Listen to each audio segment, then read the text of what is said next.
Hi everyone, welcome back to Winging It.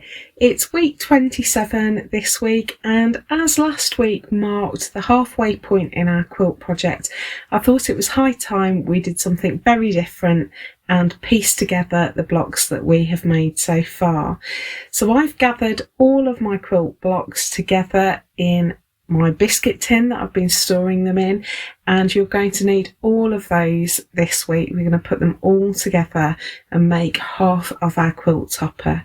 Now when I say half, we have also got to add a border and binding and things like that. So what we're making is half of the centre section of our quilt topper. Now when we've finished, our centre section with all the blocks is going to be 7 blocks wide by 7 blocks deep, and the panel we're making today is going to be 4 by 7, so it's just over half. Now you're going to need all the blocks so far. You're going to need some machine cotton. I'm using a Coats cotton shade 1716. You're also going to need some sort of ruler, and I'm going to try and use exclusively a 30cm ruler. I'm trying to show you techniques that you can do without buying any extra kit. I've also got a heat erase pen, and off camera I've got my pins and my iron as well. I thought I'd start by showing you how to square off your blocks using a cutting mat. So I've got my robin panel here, and I'm going to use the thick lines on my cutting mat to help me mark out my seam allowance without having to measure anything. Now I've just lined up my block here with a 20cm section on my cutting mat, and I'm using the thicker lines to mark the outside edge. And you can see that as we've embroidered, we have lost some of the length of our quilt, and that's for lots of different reasons. The stitches pull the fabric in a little bit, there might have been inaccuracies in the cutting, and I've also lost a section over this side as well. Now the top seems absolutely spot on, it's all in the lower section where we need to make some adjustments. So I'm just going to ever so slightly move my block so that it's centered in that 20cm section on my cutting mat. So I've pulled it down a little bit at the top just so that I'm evening up the inaccuracy around the outside edge. And these thick lines are going to be what's going to guide me as I'm marking my seam allowance. So once I'm happy with the positioning of my block, what I'm going to do is line my ruler up along my cutting mat. Now I'm not going to measure from the edge of the block because we know that it's not accurate. So what I'm going to do is line my ruler up 1 centimetre in on the lines on the cutting mat at the top and the bottom, and draw a line down. So I've measured 1 centimetre across from that thick line on the right hand side, and I'm marking there. Now at the bottom, that seam allowance is not quite a centimetre, but if I stitch along that line, I'm going to guarantee that my block ends up at the right size. So now I'm going over to the left hand side and lining up again 1 centimetre in from the thick line that's guiding the positioning of my block, marking that. And now if I measure between those two lines, I've got exactly 18 centimetres, and that's the finished size of our block. That's exactly what we want. So as long as I use those lines and not the edge of the fabric, I'm guaranteed that my block is going to be the right size. So now I'm going to repeat that process at the top and the bottom. So I'm coming 1 centimetre down from the thick line at the top, lining up my ruler on the left and the right, and drawing across to mark my top seam allowance. And then I'm going to do exactly the same on the bottom, making sure that I'm always lining up with the markings on my cutting mat, not the fabric itself.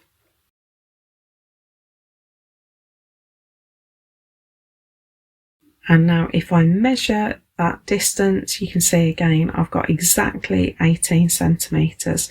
So that seam allowance guide is going to guarantee that once my blocks are pieced together, my blocks are exactly the right size.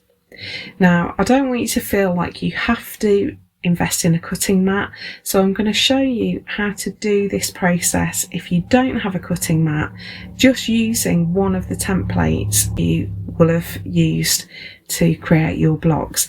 So I've just got my B template here. It doesn't matter which template you use, and you can see I've marked the seam allowance on the template, and so I can use that just like I've used the thicker lines on my cutting mat. So if I centre my block in the outer square, I've put a light behind it. If you don't have a light box, you can just put a little bit of washi tape or masking tape to tape your block to the template and stick it to a window, just as long as you've got some light behind it. And now I can use the inner square on the template to draw in those lines. I'm just tracing through, and so you don't have to have a cutting mat. You can use the templates. I have designed them so that they are self-sufficient.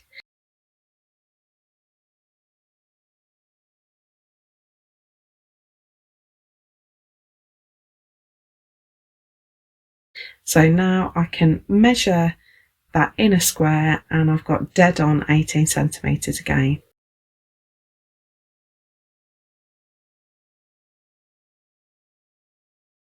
Some of our blocks are already joined. I've got one of our pre-joined blocks here. This was the trees and the daisy chain, and so this is a little bit trickier because we've got more length here.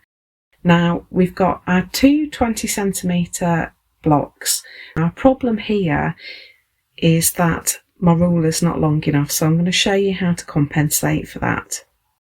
We've already lost 1 centimetre from each block, so each of these blocks was originally 20 centimetres, and we've taken a centimetre seam allowance from each to put them together, and so now we're working with a 38 centimetre length. Now when our blocks are all joined together, a double block is going to be 18 centimetres wide by 36 centimetres long, and so that's what we're trying to achieve.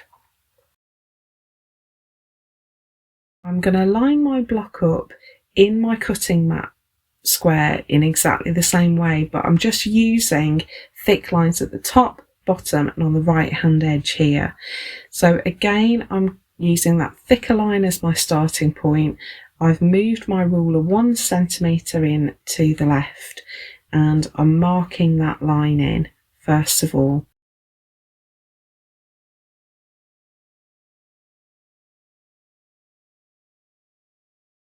Now I can go down to the other end of my double block, and again I want to come in 1 centimetre on my cutting mat. I'm not measuring using the fabric, and marking my line in there. So that gives me my seam allowances at the top and the bottom. Now if you happen to have a quilting ruler, I've got a long quilting ruler here. It's measured in inches, this one, so I am just using it as a straight edge. If you've got a long straight edge that you can use, you can measure your seam allowance along the top in exactly the same way. And as I sketch across, you'll notice that I take any seams and joins as a separate piece. I don't try and drag my pen across them, because you're going to move your fabric if you do that. So just be aware that you need to mark your seams differently. Now I want to show you what I would do with a 30 centimetre ruler if you don't have a long straight edge. I am simply here, because I can't line it up left and right, I'm using the grid lines on my ruler as my marker point. So I've lined up my 1 centimetre grid line on the ruler with the thick line on my cutting mat, and that's going to give me my 1 centimetre. Now if you don't have any of those resources. If you're using your template, then you can still make this work with just a 30cm rule. And I haven't brought my template in here, I'm just showing you the principle. So what I've done here is zigzagged my block back to make it 20cm. So I'm making sure the top edge of my double block is lined up on the right hand side and the bottom edge of my double block is lined up on the left hand side, and the excess is folded in a zigzag in the middle.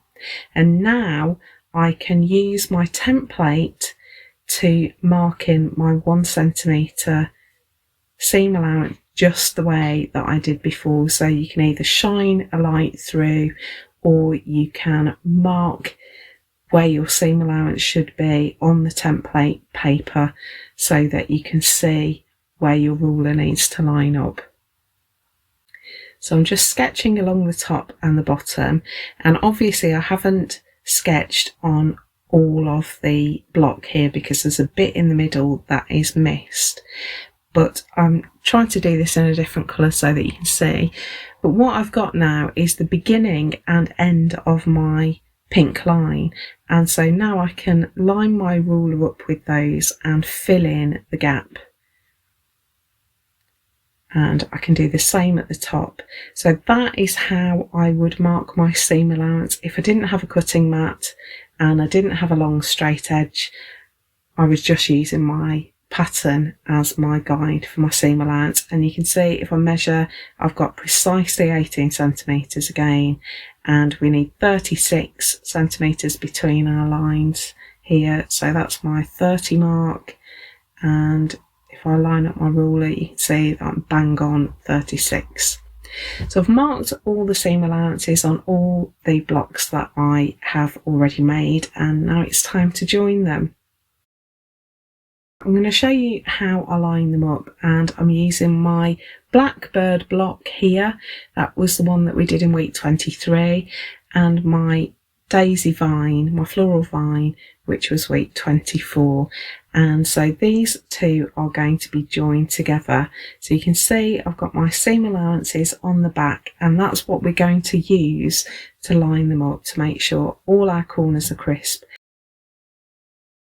Now the easiest way I know to make sure I'm joining my blocks in the right way is to place them next to each other the way that they're going to be, and to fold them over like a book.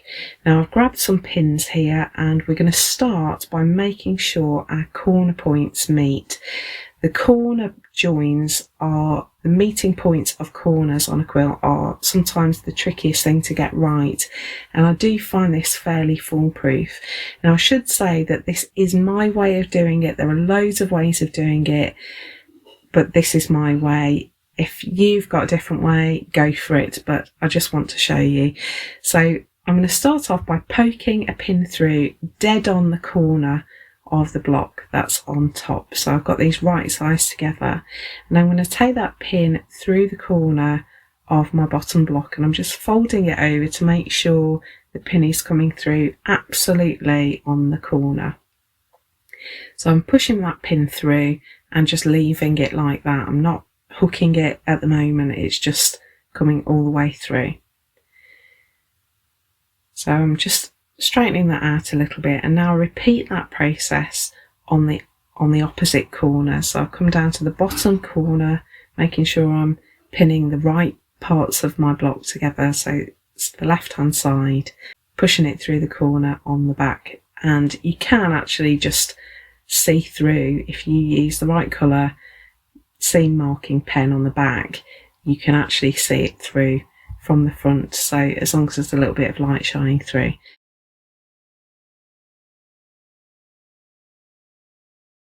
So now I've got my corners absolutely lined up.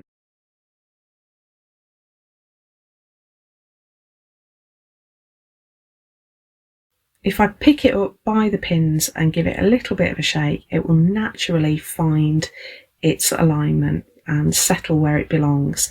So now I can rock my pins forward on the line, and they will naturally come through from the back to the front on both lines, and I can do exactly the same with the pin at the top. So I'm finding the line at the back, pushing it through, and it comes out on the line on the front. So now I know that my seam lines are totally right, they're totally lined up.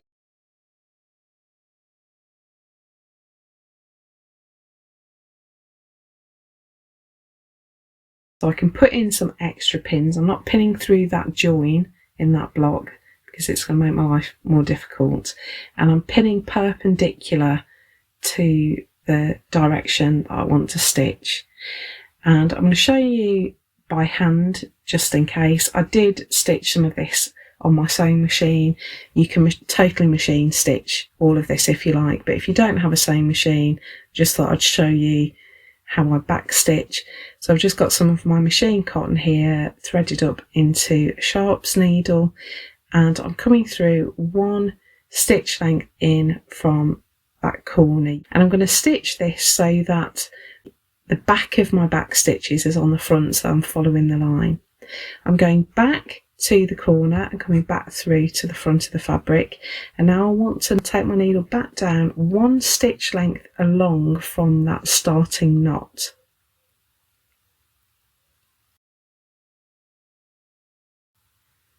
So I've created a gap,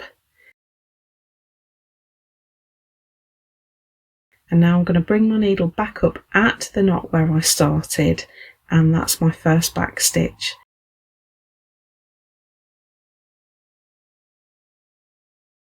Now I come forward the stitch length beyond that previous stitch, rock my needle back to meet that previous stitch, forward beyond the previous stitch and rock back to meet the previous stitch. And I'm just going to stitch all the way along my line. I just need to make sure that my stitches are on that line rather than slightly to the left or slightly to the right, and as long as I use that line, I'm going to get exactly the right size block.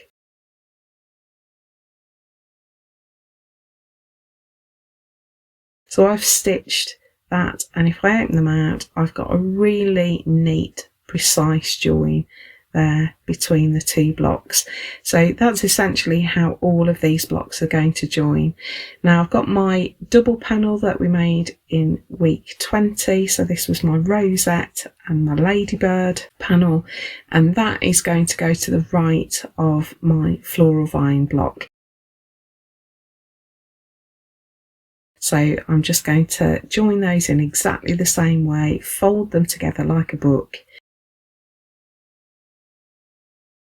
I'm going to match the corners,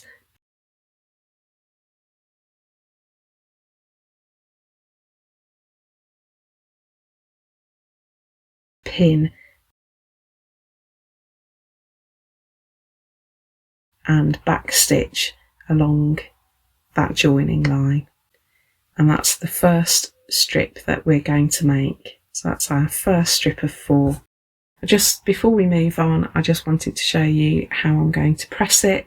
So I've turned it over so that it's the right way up but flipped onto the back, and I'm going to press my seams over to the right. So I just want to make sure that I don't totally obliterate my seam markings at the top, so I'm just using the very tip of my iron there to get into that top section. And as I'm ironing, I'm just pulling the blocks apart ever so gently with my other hand so that I get a really flat open seam and I'm not catching any fabric in. So here's our next strip. We're going to start with our week 2 kitchen window block and our second scrappy flowers block, and these two are going to be joined together. And then to the left of the kitchen window block, I'm going to put my pond that we made last week, and then our week 11 daffodils is going to complete that strip of 4. Then I join those together, and you can see here, I haven't pressed this yet, I've just stitched those 2 strips together, matching them up in exactly the same way. You can see those corners are spot on.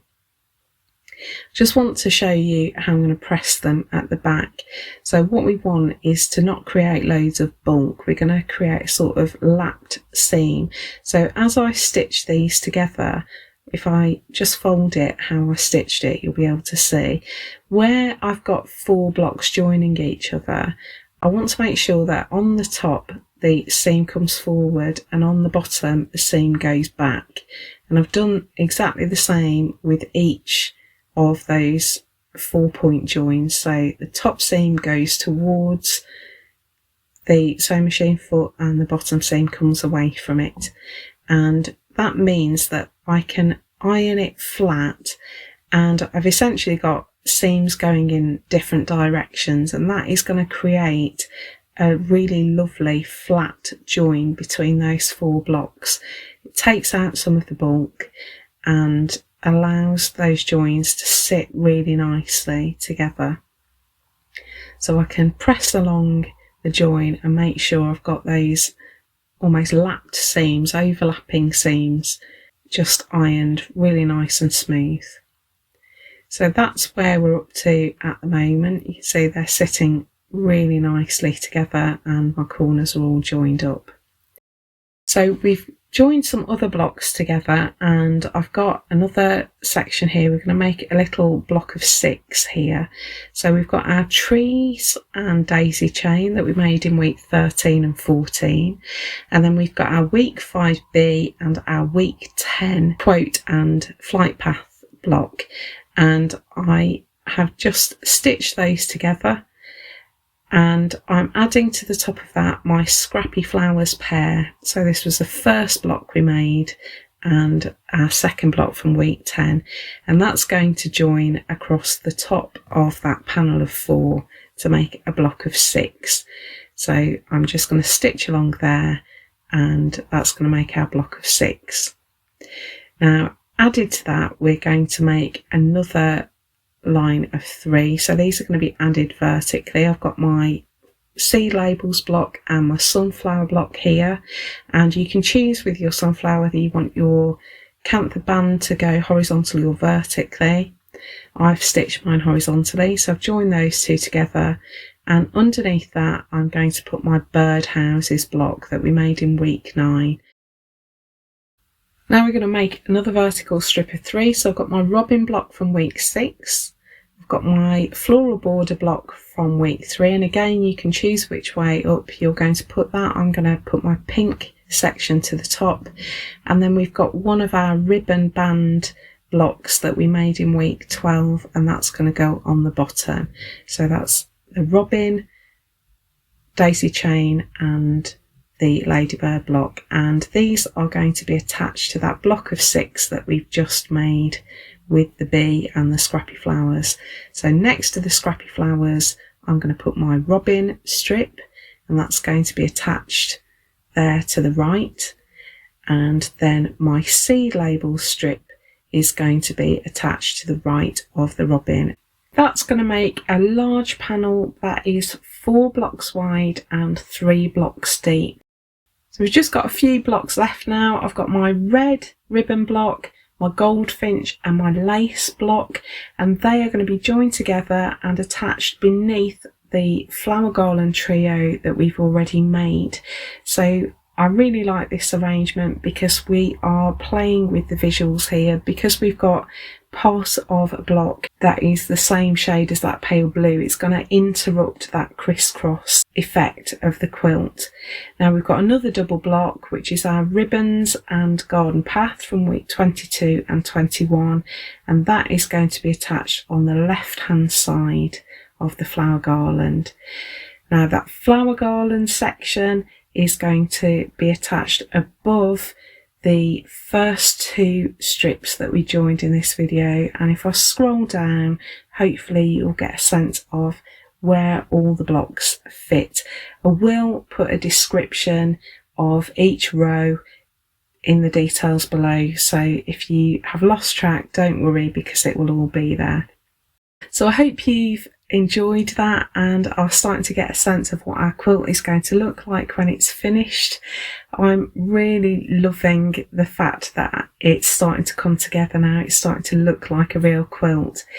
Please do give us a like. It means so much to us, and it does help other people start their quilting and embroidery journey as well. So please do hit that like button. If you've enjoyed putting your blocks together and you want to do a similar project, I will link a video down here, and I'll put a video up here that's best for you. If you are enjoying our content and want to be part of our community, just click on the logo down here. It subscribes you to our channel, makes it really easy for you. Thanks so much for watching. Have a great week putting your blocks together, and I will see you in the next video. Bye.